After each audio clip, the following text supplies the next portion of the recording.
What is up, everybody? Happy here, and in today's video, I wanted to go over the build that I used to make it to legendary rank, the legend rank in the glory playlist. If you're anything like me, you are rushing to try to get the unbroken seal.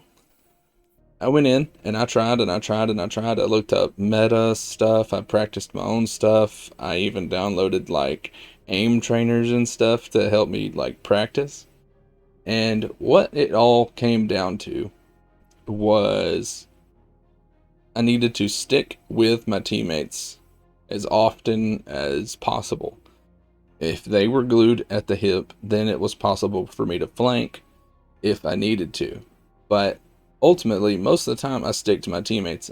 I don't try to bunch up. I try to keep a little bit of a distance and at least an escape route, just in case of a super or some rockets, some well-timed melee or grenade. I don't want them to wipe us all out in one go. So you don't want to bunch up. I think it's what Destiny Fun Police's videos say, like, don't bunch up. And I think they have like t-shirts that say that too. But the weapons that I used, and these probably won't surprise you if you're watching this video and you've been trying to reach, legend rank and competitive this season, then you probably are aware that No Time to Explain is a big deal this season. I don't know if it got any buffs. I didn't really look it up very much. Maybe it's always been meta, but I've been unaware of that. So I picked up No Time to Explain. I finished its catalyst and I took it into comp, and it shredded people. Now, the strategy with No Time to Explain isn't just to go in and just try to delete every person you see. It is a waiting game. No Time to Explain is a waiting game. Basically, you just take little pot shots at your enemy, keep your resilience and your recovery really high. I could only get mine with the gear I had. I could only get my resilience to 80 and my recovery to 70. But that's just because I also wanted my grenades to be up. And I'll get to the grenades later. But yeah, with No Time to Explain, keep your resilience and your recovery up as high as you can get it. That way you can peek out, make those pot shots, get those headshots, build up your rewind again stacks so you can get up to 10 eventually. So if you're using No Time to Explain, you should be the person on your team that died the least, definitely, and probably did the most damage. And that's just because you're gonna peek, make pot shots, deal, that headshot damage, and peel out. Because most times in competitive, since the skill level is so high, that most of the time people are just trading repeatedly, more often than not. You're going to peek, take those pot shots, build up your rewind again stacks, and then hide and recover, which is why your recovery needs to be high and your resilience needs to be high. Wait till you're ready to go again. Wait till your teammate, pops out and flanks and distracts the enemy or something. Go out and shoot him again, shoot him again. And if you can get the kill, get the kill. By no means do you need to just avoid getting kills so you can get headshots, but you need to make sure that you survive to keep those stacks. Because once you get rewind again, all the way up, and you get your little time buddy, the little time portal that's gonna open up and start blasting your enemies. And if you have the catalyst, that little time portal is going to shoot faster and just more often. So it's definitely, required, in my opinion. If you're going to try to take this into comp and reach legend rank, you're going to need the catalyst. So make those pot shots, build up rewind again, get that time portal. And when your little time buddy gets active, if your team can be coordinated enough, whether or not you're playing freelance or you're playing with actual friends, just try to, as soon as you get it, you've got 15 seconds. And you should probably push whatever gunfight you get into. As long as you hit your headshots, you will kill the enemy before they kill you. I don't know the TTK on this, but it is fast.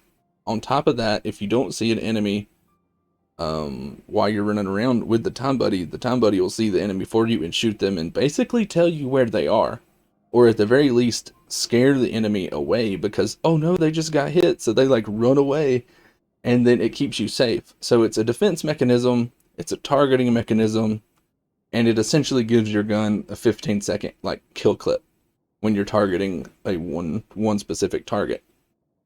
and is absolutely devastating. You know, precision shots also just refill the magazine. Every precision shot you hit just goes straight back to the magazine. So it's like, this gun can be absolutely amazing if used correctly. The other weapon I've been using is Out of Bounds. Mine has perpetual motion and kill clip with a max range roll, 43 stability. So you could also do rangefinder instead of kill clip if that is something that you want to do, but I just prefer kill clip. But again, most of the time, I didn't even use Out of Bounds. Out of Bounds to me is more of a weapon that I'm going to use in sixes and control and clash and stuff, but not competitive. Competitive, I would probably want to swap this out for Beloved, Adored, you know, both of those snipers, or you could even run the new Trials precision shotgun, the slug shotgun. I haven't got to try it yet, but I heard it's pretty good, so I would probably run a shotgun or a sniper in this slot, because No Time to Explain is going to cover you most of the time, unless someone comes up really close to you or if they're incredibly far away. Anywhere in between, though, you know, that low mid range to that high mid range, and No Time to Explain is going to have your butt, so I would just use that one. Out of Bounds was just my weapon of the choice this season, although I didn't use it very much. I use a grenade launcher. Grenade launchers are a big thing in PvP this season, so I just use the new one, Cry Mutiny, that you get for reaching one of those higher ranks in Hank Crucible or Vanguard or whatever you're playing. You can earn this one. For my armor, now this is the part where we get into more of the Titan build. So I'm using Armamentarium to give me an extra grenade charge, and then I'm using all the different, you know, unflinching pulse rifle aims, pulse rifle loader, and pulse rifle targeting, and I've used 2 for each of those. Like, I am stacked beyond belief to use No Time to Explain to the best of its ability. And then the rest of the build is focused on grenades. Just grenades, grenades, grenades, and then throw on taking charge and high energy fire. The rest really doesn't matter what you do with it. Just use Armamentarium spec for resilience, recovery, and grenades. Put on high energy fire and taking charge. Put on all your pulse rifle boosting perks. If you want to swap those out for something that involves your secondary weapon, then go ahead. And the reason why we're focusing for grenades so much is that we're using the storm grenade. Storm grenade calls down a lightning storm around wherever you throw it. If you throw on Touch of Thunder, your storm grenade, after detonating, will create a roaming thundercloud that will track nearby targets and fire bolts of lightning at the foes beneath it. So this is amazing. I couldn't even tell you how many kills, just tons and tons and tons of kills that I don't deserve, just by throwing a grenade near an enemy, near a popular little hole for enemies to hide in, or to, maybe they just spawned and they're going to run that direction.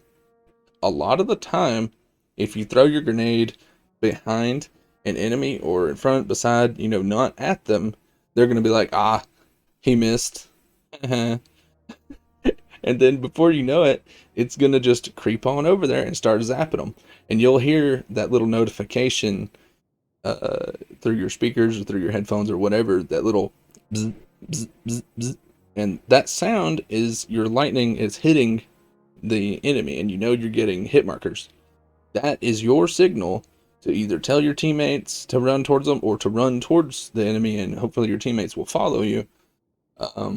Try to coordinate that with them as much as possible, even if it's just freelance. You know, try to work with your team. If you run out there and you're alone and you know that there's more than one, you probably just want to back out and count that grenade as a loss.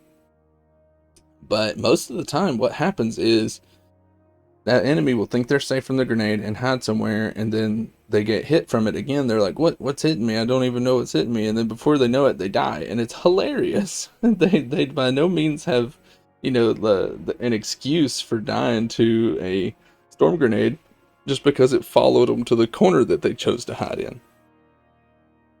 It's pretty funny. And I use it all the time, and I use it with armamentarium so I can throw two of them. Usually what I do is treat Touch of Thunder storm grenades as another teammate.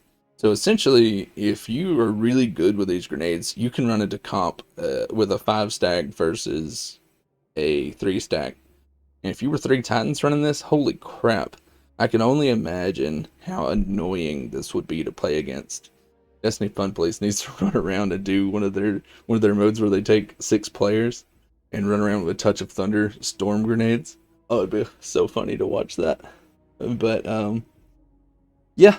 The other thing I use is Knockout. I only use Knockout not to be amplified, but to regenerate my health after a fight if I kill them with my melee. I don't really use it for much else other than that. The amplified speed boost that you get from getting a melee kill, you get amplified, and then now you have a speed boost and you can run towards the enemy. That's good if there's a guy that's running after you killed his 2 teammates and he's trying to get back to his teammates at their spawn. You can run them down with that and then, just blow them away with no time to explain or out of bounds or whatever it is you're using. And just make quick work of them. For your movement abilities is what I'm going to refer to them as. You want thruster, strafe lift, or catapult lift, and seismic strike. While you won't be using these for much other than just getting out of fights and chasing enemies down, these are vital. I use Thunder Crash, but you could use Fist of Havoc. Both would work pretty well. I do recommend Thunder Crash as you can use it from very far away. You can also use it to escape a really, really sketchy situation. The explosion radius is bigger for it, so it's easier to get, multi-kills in the one go of it. I don't know. It just works pretty well, and I like it, so it's what I use. For your fragments, most of them are going to be grenade focused. So you want Spark of Magnitude to... your lingering arc grenades will last longer, so your storm grenade is going to chase them for even longer. So not only is it going to chase them and they're going to be like, oh frick, the storm's chasing me, oh crap, and they're going to be running for their life and then just try to hide somewhere, it's just going to go even longer than what they might expect, and that's another reason why the grenades are so good. Another thing is, while critically wounded, your melee and grenade energy regenerates more quickly, so while you're barely surviving repeatedly, so you're going to throw your grenade into the fight before you get there. When you get there, you're going to make pot shots with no time to explain. You're going to get critically wounded, you're going to get those pot shots off, and you're going to hide. Due to your recovering while you're critically wounded, your grenade and melee energy is going to regenerate more quickly after you've already thrown one of your lightning grenades. Now you can throw another one of your lightning grenades. You had 2 to start with. By the time you throw your next one, you may have gotten critically wounded a second time, and you've probably got another storm grenade charged up after that one, and then you have a third one. It's just going to keep recharging if you get your build right, and you can really just use those grenades to, it's a really big buff to your team, those storm grenades are. To add on to that, throw on Spark of Shock. You're going to get your arc grenades jolt targets. So while they think they're being safe, they're running away, they're also going to be jolted, which is going to damage all the rest of the team, of the enemy team. So your grenades are just going to be the most annoying thing they're going to have to deal with. And on top of that, you're going to be pot-shotting them repeatedly, and they're not going to be able to kill you with no time to explain. And then eventually, you're going to have your little time portal out, and you and your teammates can push, you can throw a grenade, you have time portal out on top of that, and you're just going to delete the whole enemy team. The last one is really up for debate. You can put whatever you want here. I just prefer to get my thruster class ability back as quickly as possible, so I will be using Spark of Focus. After sprinting for a short time, your class ability regeneration is increased, so I prefer that one. It lowers your resilience by 10, so keep that in mind. But yeah, guys, that's the build. Keep your resilience and recovery and grenade regeneration high. For your 2 exotics, you're going to want no time to explain and armamentarium. And ultimately, the rest of the build is up to you.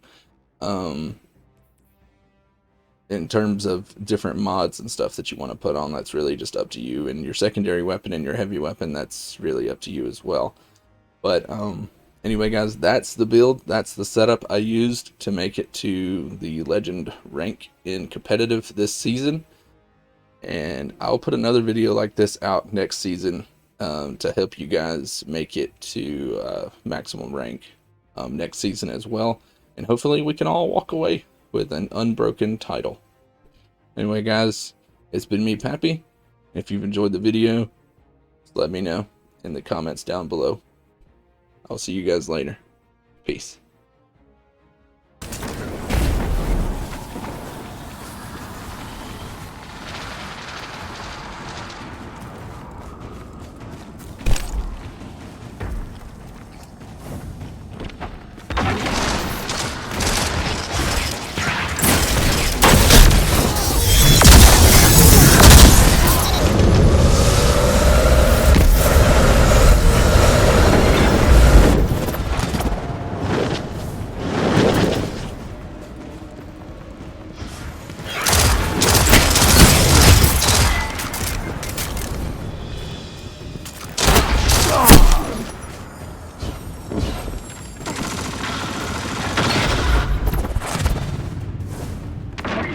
You've lost the lead.